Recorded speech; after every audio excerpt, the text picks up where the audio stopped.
میرفتم به سرو پشت مرا مرغزید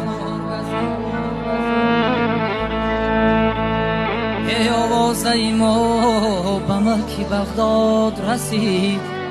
در بغداد بگو یک کسم مرغزید ای در بغداد بگو یک کسم مرغزید ای ماری گزنده را دیگر مرغزید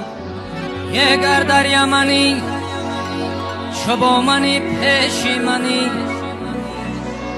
در یمنی شبا منی پیشی منی هور پیشی منی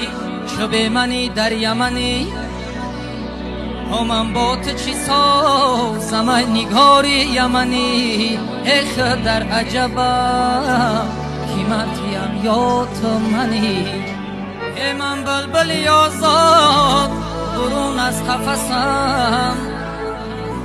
یه پیر هم کی شدم نمی شود پیر هوسم بیستی روز رهت قدم نهادم یک بار شاید که در این بس به مقصد بیرسم هی باغبان در آمبند هی باغبان در آمبند من مرد گلچین هستم که من عاشق یک گلم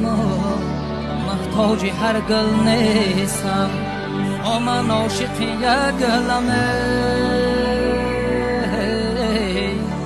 محتاج هر گل نیستم نگاری نازنین من اهلی دردم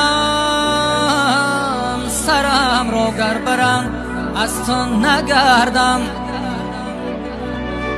سرم را گر برم با خنجری تیز بخون جولان زنم گیردی تو گردم